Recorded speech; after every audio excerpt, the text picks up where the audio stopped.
ഞങ്ങൾ ഇന്ന് ഒരു ട്രിപ്പ് പോവാണ് കേട്ടോ. വെറുതെ ഇങ്ങനെ വീട്ടിലിരിക്കുമ്പം നമുക്കിങ്ങനെ ഈവനിംഗ് ഒക്കെ ഒരു ട്രിപ്പ് പോകാൻ തോന്നും. പ്രത്യേകിച്ച് സൺഡേയ്സിലാണ് കേട്ടോ. ഇത് ഞങ്ങൾ പോകുന്നത് നിലയ്ക്കലാണ്. നമ്മുടെ ലാഹ ഒക്കെ വഴിയുള്ള നിലയ്ക്കൽ. അതായത് നമ്മുടെ ശബരിമല റൂട്ടാണിത് കേട്ടോ. ഞങ്ങൾ പത്തനംതിട്ട ആയതുകൊണ്ട് ശബരിമല റൂട്ടാണ് ഞങ്ങളുടെ പോകുന്നത്. അപ്പോൾ ഇത് നമ്മൾ പോകുന്ന ഈ വഴികളൊക്കെ കണ്ട് നിങ്ങൾ തെറ്റിദ്ധരിക്കേണ്ടത് ഇത് മൂന്നാറൊന്നും അല്ല, നമ്മുടെ ഇവിടെയൊക്കെ ഉള്ള സ്ഥലങ്ങളാണ് കേട്ടോ. ഇത്രയ്ക്ക് ഭംഗിയുള്ള സ്ഥലങ്ങളൊക്കെയാണ് നമ്മുടെ ഇവിടെ ഉള്ളത്. പ്രകൃതിയോട് വളരെയധികം ഇണങ്ങി ജീവിക്കുന്ന കുറച്ച് മനുഷ്യരാണ് ഇവിടെ ഉള്ളത്. നല്ല എന്താ പറയുന്നത്, ഒരു പീസ്ഫുൾ അറ്റ്മോസ്ഫിയറാണ്. എനിക്ക് ഭയങ്കര ഇഷ്ടമാണ് ഇങ്ങനത്തെ സ്ഥലങ്ങൾ. അങ്ങനെ ഇഷ്ടപ്പെടുന്ന ആൾക്കാർ എത്ര പേരുണ്ടെന്ന് എനിക്കറിയില്ല. എനിക്കിങ്ങനെ അധിക തിരക്കുകളൊന്നും ഇല്ലാണ്ട് ഇങ്ങനെ വെറുതെ പാട്ടൊക്കെ കേട്ട് ഇങ്ങനെ യാത്ര ചെയ്യുന്നത് ഭയങ്കര ഇഷ്ടമാണ് കേട്ടോ.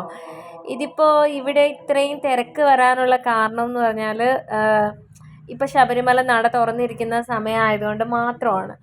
അല്ലെങ്കിൽ ഇത്രയും പോലും തിരക്കുണ്ടാവില്ല. എപ്പോഴും ഈ റോഡിങ്ങനെ അധികം ആൾക്കാരൊന്നും ഇല്ലാതെ, കണ്ടില്ലേ, തമിഴ്നാടിൻ്റെയൊക്കെ ഒരു ഫീല് നമുക്ക് തോന്നും പെട്ടെന്ന് കാണുമ്പോൾ.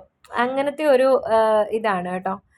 അപ്പം ഞാൻ അഭിമാനത്തോടെയാണ് എല്ലാവരോടും പറയുന്നത്, ഞാൻ പത്തനംതിട്ടയാണ്, എൻ്റെ നാട് പത്തനംതിട്ടയാണെന്ന്. കാരണം അത്രയ്ക്ക് ഭംഗിയുള്ളൊരു സ്ഥലമാണ്. എൻ്റെ നാടായതുകൊണ്ടല്ല, എനിക്കങ്ങനെ ഫീൽ ചെയ്തിട്ടുണ്ട്. അതേപോലെ എനിക്കിഷ്ടമുള്ളൊരു സ്ഥലമാണ് പാലക്കാട്. ഇങ്ങനെ പ്രകൃതിയോട് ഇണങ്ങി കഴിയുന്ന സ്ഥലങ്ങൾ. ഇതൊക്കെ ആദിവാസി കോളനികളാണ് കേട്ടോ. അങ്ങോട്ട് നമ്മൾ പോകുമ്പോൾ ആദിവാസികളുടെ ഒന്ന് രണ്ട് കോളനികളൊക്കെ കാണാൻ പറ്റും. ഇവിടെയൊക്കെ ഫോറസ്റ്റ് ഏരിയയാണ് കേട്ടോ. അവരിവിടെയൊക്കെയാണ്, ഏറുമാടാണത്. ഏറുമാടം കെട്ടി വെച്ചിരിക്കുകയാണ്. ആനേനെയൊക്കെ പേടിച്ചിട്ടാണ് എഴുതുന്ന. അവിടോട്ട് പോകുന്ന വഴിയിലൊക്കെ എഴുതി വെച്ചിട്ടുണ്ടായിരുന്നു, ആന ഇറങ്ങുന്ന റോഡാണ്, സൂക്ഷിക്കണം എന്നൊക്കെ എഴുതിയിട്ടുണ്ടായിരുന്നു. പിന്നെ ഇപ്പോൾ സീസൺ ആയതുകൊണ്ട് കൂടുതലും ഫോറസ്റ്റുകാരും പോലീസുകാരും ഒക്കെ ഉണ്ടായിരിക്കും എപ്പോഴും. അതുകൊണ്ട് വലിയ പ്രശ്നങ്ങളൊന്നുമില്ല. അവർ വെടിയൊക്കെ വെച്ച് അങ്ങനെ പോകുമ്പോൾ. എങ്കിലും ഇവരുടെയൊക്കെ കാര്യം കഷ്ടമാണ്, ഭയങ്കര കഷ്ടമാണ്. അപ്പം ഇന്ന് വേണ്ടേ ജീവിക്കാൻ. അതും അവരുടെ ആ വീടിനോ ടെൻറ്റിനോ ഒന്നും വലിയൊരു ഒരു ഉറപ്പില്ലല്ലോ. അപ്പം അങ്ങനെയുള്ളൊരു ജീവിതം ആയതുകൊണ്ട് ഭയങ്കരമായിട്ട് നമുക്ക് ഒരു വിഷമമൊക്കെ തോന്നും അങ്ങോട്ട് പോകുന്ന വഴിക്ക്. ഇത് ഇവിടെ അതെന്താണെന്ന് ഞാൻ ഓർക്കുന്നില്ല കേട്ടോ. അപ്പം വായിച്ചിട്ടുണ്ടായിരുന്നു, എനിക്ക് തോന്നുന്നു അത് ഈ അയ്യപ്പന്മാർക്ക് ഇരിക്കാനുള്ള എന്തോ ഒരു സംഭവമാണെന്ന് തോന്നുന്നു. ഇവിടെ എന്തോ പുതിയൊരു പോലീസ് സ്റ്റേഷനോ അങ്ങനെ എന്തോ സംഭവം പണിയുന്നതിൻ്റെ ഇത് വഴിയിലൊക്കെ കുരങ്ങന്മാരുണ്ടായിരുന്നു. കുരങ്ങന്മാർ നമ്മളിങ്ങനെ നോക്കുകയായിരുന്നു കേട്ടോ. അവർ വണ്ടിയിലൊക്കെ പോകുന്നവർ ഫുഡും ഒക്കെ കൊണ്ടു കൊടുക്കും. അതിനവരിങ്ങനെ പ്രതീക്ഷയോട് നോക്കുകയാണ്. അങ്ങനെ ഫൈനലി ഞങ്ങൾ നിലയ്ക്കലോട്ട് കയറുന്ന ആ ഭാഗത്തെത്തി. അപ്പോൾ ഇവിടുന്ന് നമുക്ക് അങ്ങോട്ടുള്ള റോഡ് കുമളിയാണ്. ഇതാണ് നിലയ്ക്കൽ ടെമ്പിളാണ്.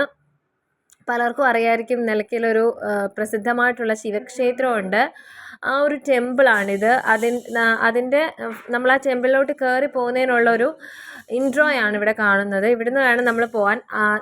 നേരെയുള്ളത് പമ്പയ്ക്കാണ്. അങ്ങോട്ട് നമ്മളെ വിടില്ല കേട്ടോ, പമ്പയ്ക്ക് വിടില്ല. കാരണം ഇത്രയും പ്രശ്നങ്ങളും കാര്യങ്ങളും ഒക്കെ നിൽക്കുന്നതുകൊണ്ട് ഫുള്ളി ചെക്കിംഗ് ആണ്. ചെക്ക് ചെയ്തിട്ട് മാത്രമേ പമ്പയ്ക്ക് വിടുകയുള്ളൂ. ഇത് നിലയ്ക്കലാണ്. നിലയ്ക്കലും പമ്പയിലെ പോലെ കുറേ കടകളും കാര്യങ്ങളൊക്കെ ഉണ്ട്. ഇവിടെ ഇഷ്ടം പോലെ സാധനങ്ങളുണ്ട്. നമ്മൾ ബാർഗെയിൻ ചെയ്ത് വാങ്ങുക എന്ന് മാത്രമേ ഉള്ളൂ. കളിപ്പാട്ടങ്ങൾക്കൊക്കെ ഭയങ്കര വിലക്കുറവാണ്. നമ്മൾ ബാർഗെയിൻ ചെയ്യണം. എത്ര അവർ 200 പറഞ്ഞാൽ നമ്മൾ 100 പറഞ്ഞാൽ അവരതിന് തരും. അതാണ് അതിൻ്റെ ഏറ്റവും വലിയ ഒരു കാര്യം എന്ന് പറയുന്നത്. കണ്ട, വഴിയിലൊരു കുരങ്ങൻ ഇരിക്കുന്നു. ഞങ്ങൾ വണ്ടിയൊക്കെ നിർത്തിയപ്പം ഒരു കുഞ്ഞിനെയൊക്കെ പിടിച്ചുകൊണ്ട് ഒരു കുരങ്ങൻ ഇരിപ്പുണ്ട് കേട്ടോ. കണ്ടപ്പോൾ കഷ്ടം തോന്നി.